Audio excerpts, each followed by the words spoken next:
Como é que você se viu esse estuprador igual o Robinho? Meu irmão, ele foi condenado das 3 instâncias da Itália. Se vocês quiserem, ou quem quer que seja, se fosse a Band, falaria a mesma coisa. Você não pode entrevistar o estuprador. Como se o estuprador é porque é jogador de futebol, porque é famoso igual eu, porque é ídolo do Santos, porque é rico, porque é jogador de futebol, meu irmão. Pô, você tem que entrevistar a mãe, entrevistar a menina que foi estuprada, entrevistar o pai, entrevistar a avó, entrevistar a família. Não o estuprador. Estuprador não pode dar entrevista. Estuprador tem que estar na cadeia. A pior raça do mundo é estuprador. Não deveria respirar. Dá para entender o que eu quero dizer, né? Não pode respirar. Porque se ele estuprasse a minha filha, a minha mãe, minha avó, a minha amiga... Que isso, cara? Como é que vocês entrevistam o estuprador? Para ele dizer, para ele falar... Ah, que isso? Estão brincando? Ninguém tem o direito de entrevistar um estuprador do jeito que foi. Pô, a gente tem filho, eu tenho filha, as pessoas, todo mundo, nós todos, cara. A gente tá num mundo errado.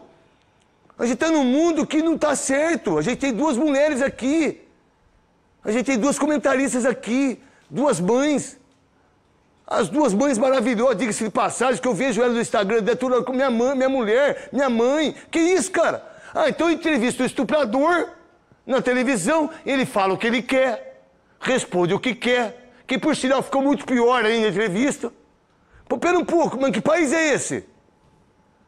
Mano, que condição humana é essa? Que condição de o esporte é legal, ganhar jogo, ganhar campeonato, ganhar medalha, a gente dá audiência aqui e não sei o quê. Nem precisa falar audiência que tá aqui, não. Se tá caindo, não tem problema nenhum. Manda que sou eu. Meu irmão, eu fiquei tão revoltado com isso que eu falei, eu vou falar pro Brasil inteiro. Não vou falar nos donos da bola, que é só pra São Paulo. Mas também é uma potência os donos da bola. Não é possível, cara, que a gente chegou ao ponto da gente entrevistar. Mas aí tem muita gente que fala, ah, mas tem os 2... Não, não tem 2 lados. Não tem 2 lados. Ele foi julgado na primeira, na segunda, na terceira. Tomou 9 anos de cadeia. E tem aí o UOL, mostrou tudo pra nós. Ele colocou o pênis na boca da menina que tava bêbada. Em 4, 5 pessoas. Não é que não tô nem, não importa se é o presidente da República, se é o jogador, se é o padre, se é o pastor, não importa. Comigo não tem conversa na televisão. Comigo não tem conversa daquilo que eu sei que é o certo. E eu não posso deixar de falar aquilo que eu sempre falei na televisão. E como ser humano também, e como pai. Pô, desculpa, vocês estão de brincadeira. Agora, se vocês entrevistassem a mãe, a menina que foi estuprada, o pai, e aí, talvez pegar alguma fala dele, mas não entrevista, meu. Aí tudo bem. Mas fazer uma entrevista para tentar ou deixar o cara falar do que falou, pô, isso é uma vergonha pro jornalismo brasileiro e mundial. E vocês aí da Record, se quiser ligar pro seu Johnny, quiser ligar pro Schneider, quiser ligar pros caras, não tem problema nenhum. Pessoal, resolvi gravar esse vídeo com o intuito de mostrar a todos vocês as provas, as verdadeiras provas que mostram a minha inocência. E que você possa ver atentamente todas as provas que estão aqui, que mostram que eu fui condenado injustamente. Olha, ninguém sabe o que eu tenho passado, né? Nos últimos anos, você ter sido condenado injustamente, desde a primeira vez eu sempre tenho frisado que eu sou inocente e ninguém tem me dado ouvido. Você ter as provas, você querer falar e você não poder falar. Eu sempre fui instruído aos meus advogados a não falar nada. Ninguém sabe quantas vezes eu já chorei, quantas vezes a minha família já passou por dificuldades. Nós temos filhos, nossos filhos vão à escola, minha esposa anda como qualquer ser humano normal. E você ser acusado de algo tão grave, injustamente, ninguém sabe o que eu estou passando. Desde o começo, gostaria de falar a verdade, gostaria de mostrar toda a verdade que prova a minha inocência e eu nunca pude. Então, a minha esperança é que aqui no Brasil eu possa ter o direito de me defender. Para você que é jornalista, que é um jornalista sério e que quer mostrar a verdade, não algo tendencioso, as verdades estão aqui para quem quiser ver, jornalista, advogado, não tem problema nenhum com isso. Né? Igual aquele velho ditado, quem não deve não teme. Mas em determinado momento eu pensei que eu estivesse num filme de você estar sendo condenado por algo que você não fez. Você tem as provas que mostram isso, você quer mostrar a sua verdade, você também não pode falar porque estava em segredo de justiça. Mas agora eu tô falando. Então a minha esperança é que a justiça seja feita e que todos possam ver a minha inocência. Olha, para todos aqueles que me acompanham desde criança, que se algum dia eu fui uma inspiração dentro do futebol para alguém, aí estão as provas que eu jamais cometi um crime. Sempre procurei dar um bom exemplo para vocês. Obviamente que já cometi os meus erros e hoje sou outra pessoa, mas jamais eu cometi um crime. Aqui estão as provas.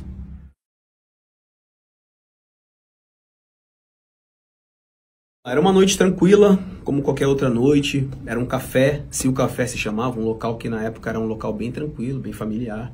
Tinham outras famílias, uma noite de pagode, como era um grupo de pagode que eu gostava, que há 10 anos atrás eu curtia. E nós resolvemos ir no pagode, né? Em determinado momento do pagode, a minha esposa decidiu ir para casa. Como eu ia treinar no outro dia, falei para ela que ia ficar poucos minutos a mais e depois eu já ia embora. Logo em seguida, né, eu desci para tocar. Sempre, quem me conhece há muito tempo sabe que antigamente eu gostava de música, de samba. Estava tocando o meu instrumento e uma mulher se aproximou. Normalmente tivemos troca de olhares, né? Automaticamente eu deixei o meu instrumento e nós começamos a conversar. Antes da mulher que se aproximou, e eu só vi saber isso depois, nos autos do processo, está aqui no processo, não é a imagem minha, existiu uma troca de mensagem entre a mulher que nos acusa e um outro rapaz que estava combinando, né, de só se aproximar de mim assim que a minha esposa saísse do local. Então eu só vim saber depois, nos autos do processo, que já existia uma combinação para se aproximar de mim. Não foi eu que tomei a iniciativa de nada. Fomos para um lugar bem próximo dali, que é uma chapelaria. Na Europa tem muita chapelaria, devido ao frio, as pessoas costumam deixar os seus casacos ali, casaco, boné. Qualquer pessoa poderia entrar, sair, não tinha nenhuma porta, eu não levei ninguém para nenhuma porta, não tranquei ninguém numa porta, não foi eu que tomei a iniciativa. E era um local que qualquer pessoa poderia ter visto se tivesse acontecido algo diferente, algo estranho. Não aconteceu nada de diferente. Ficamos cerca de poucos minutos, algo consensual, e logo após eu fui embora para minha casa. Era um local que tinha muitos seguranças, era um local que era aberto. Olha, gente, eu fui acusado de ter tido um encontro com uma mulher enquanto ela estava inconsciente, que não é verdade. Ela estava dançando, ela estava conversando normalmente com todas as pessoas, nós temos imagens e fotos. Ela conscientemente foi comigo e teve um encontro rápido e superficial. Até hoje, o que as pessoas pensam é que quando eu tive um encontro com ela, ela estava desacordada, ela estava no chão, ela estava inconsciente. Não foi nada disso, não foi nada disso. Ela estava totalmente em pé, consciente, dançando, rindo, se divertindo como qualquer outra pessoa faz em uma discoteca num dia normal. Não teve nada disso e as imagens mostram isso, né? Não foi nada de violência, ninguém abusou, não peguei nenhuma garota à força, nunca faria isso na minha vida. O local tinha outras pessoas próximas, outras pessoas que poderiam ouvir se ela tivesse gritado, dito para, não, alguma coisa. Isso nunca aconteceu. Como pode uma garota estar totalmente inconsciente? Como pode uma garota estar totalmente embriagada, como ela diz estar, e minutos antes ela estava mandando mensagem dizendo que só se aproximaria quando a minha esposa não estivesse no local. E minutos depois também ela manda uma mensagem totalmente tranquila para a amiga, perguntando onde a amiga está, você está aí, você pode vir me buscar. No depoimento que ela deu à polícia, ela disse que foi violentada por 6, né? Mas logo após, ela saiu com os mesmos e foi para uma outra discoteca e continuou se divertindo, dançando. Uma mulher que tem esse tipo de violência, ela se retrai, ela tem nojo das pessoas que fizeram isso, ela quer chamar a polícia. Não foi o que aconteceu, ela continuou a festa que eles estavam fazendo em outro local. E quando ela foi para outra discoteca com os outros que estavam ali, eu já estava na minha casa, não estava mais ali. Não foi fácil guardar todas essas provas, mas as provas estão aqui, a verdade está aqui. Então nos autos do processo, não foi eu que inventei, com perícia. Ela também fez um exame toxicológico, que aí vai muito além de quem está me assistindo o vídeo, eu ou você.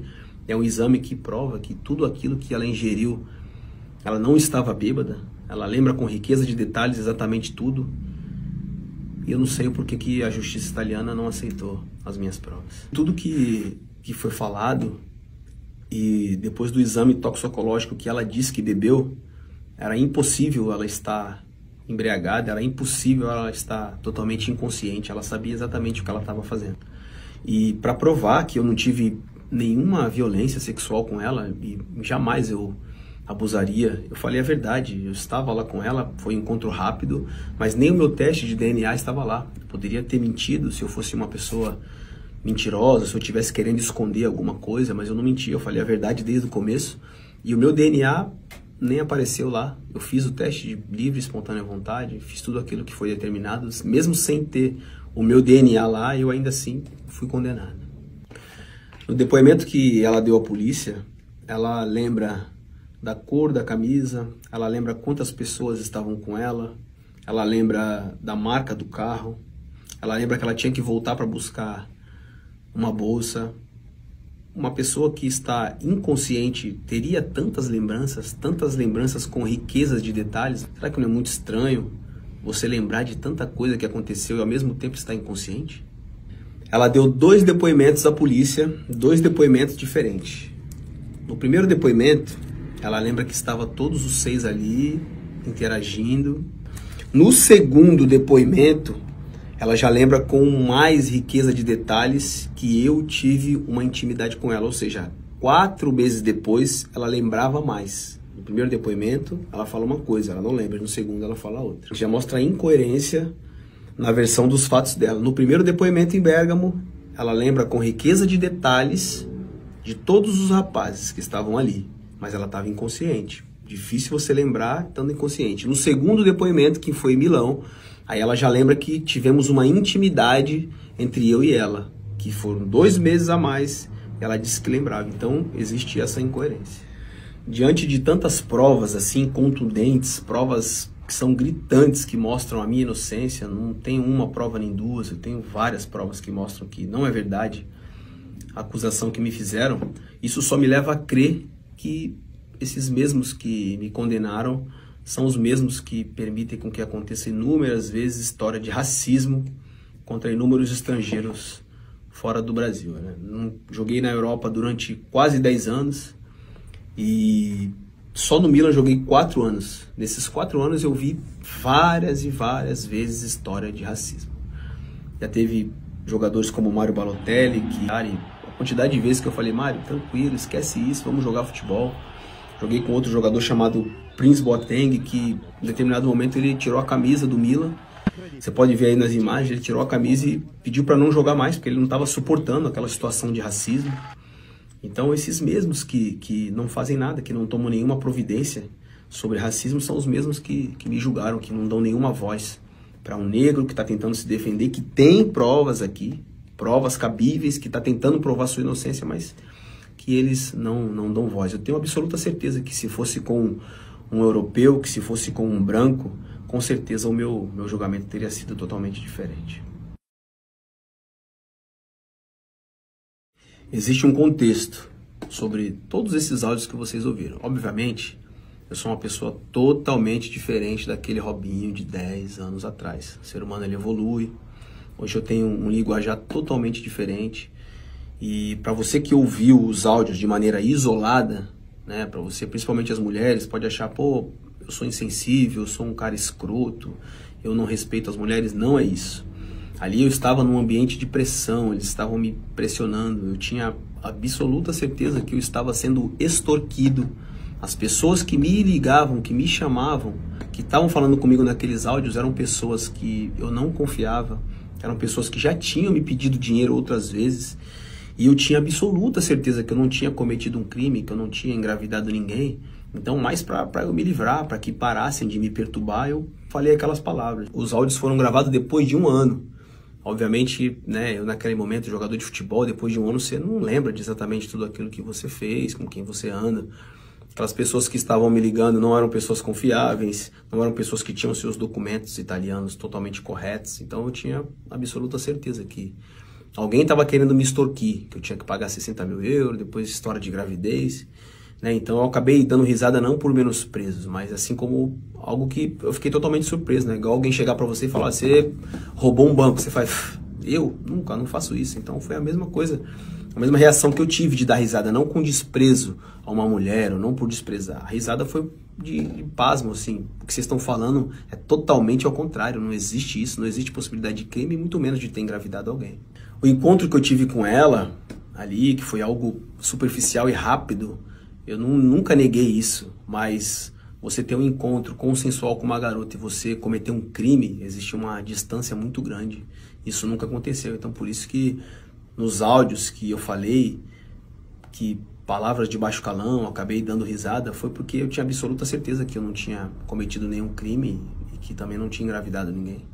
Olha, todo ser humano erra, né? O erro que eu cometi naquele dia foi de não ter ido embora para casa com a minha esposa como deveria ter feito.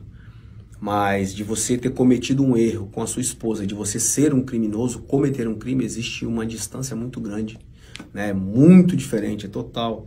Eu acho que todo ser humano comete erros, é digno de ser perdoado. Não estou aqui questionando quem comete um crime. Quem comete um crime dessa magnitude tem que pagar e todas as mulheres têm o direito de se defender, mas não foi o meu caso. O meu caso foi uma grande injustiça.